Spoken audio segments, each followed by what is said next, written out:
In this video we will show you the quadrupole ion trap, or so-called Paul trap. This experiment was invented by Wolfgang Paul and Hans-Georg Diemet, who received the Nobel Prize in 1989 for their work. With the Paul trap, it is possible to observe isolated electrically charged particles or even any particles for a long time in a trap without material walls. We show you how this hands-on particle activities can be built by high school students. These are the materials required. You can see a list of the required materials in the following table.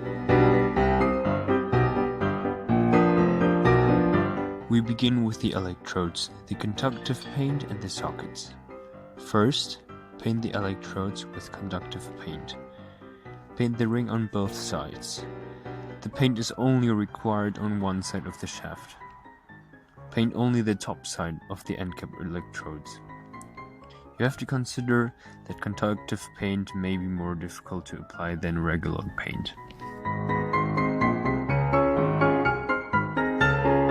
After the conductive paint has dried, attach the male end to the female end of the electrodes. Do this by using M2.5x6 bolts and a washer. Depending on how well the electrode is 3D printed, it may be difficult to screw the bolt. In the next step, you install the 4mm plugs into the base. Place the black plug in the holes on the side of the quadrupole ion trap. Then screw this into place using the silver ring.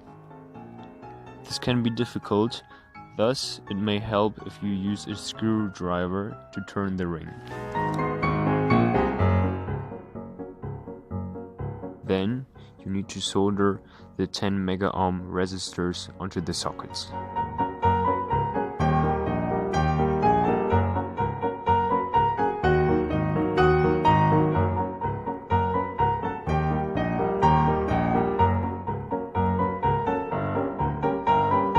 Now place the electrodes in the electrode holder.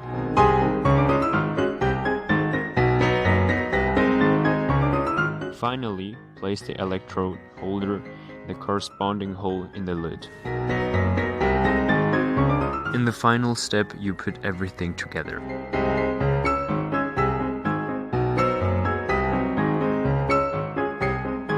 This should be the final result. Now we come to the LED circuit. The first step is to attach the wires into the switch. Take a male-to-male wire and cut it in half. Then strip the ends with a wire stripper. You can alternatively use a scissors if you are careful enough and you don't cut the wire. Then solder the two cut ends of the male-to-male wires to the outside legs of the switch.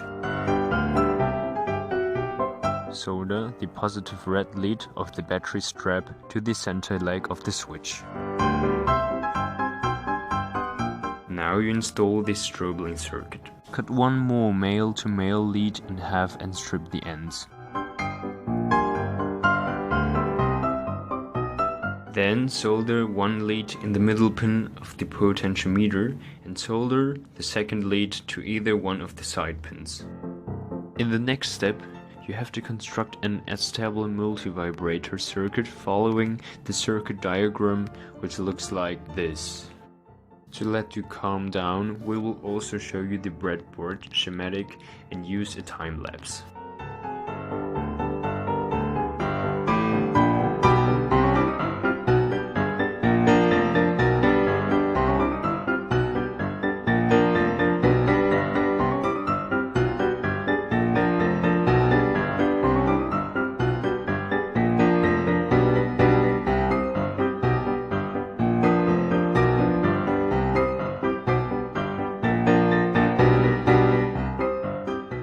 The final breadboard should look like this. If you didn't do any mistakes, the first lamp should blink with toggling the switch to the one side. You can set the blinking interval by twisting the potentiometer. The other lamp should simply turn on and glow. Put the breadboard and the battery in the right place inside the base. Use the bolts to attach the switch and the potentiometer to the lid.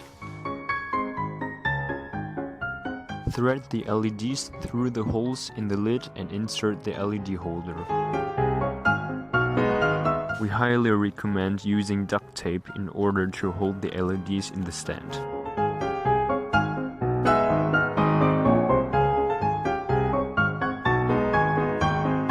Thank you for watching, and I say goodbye.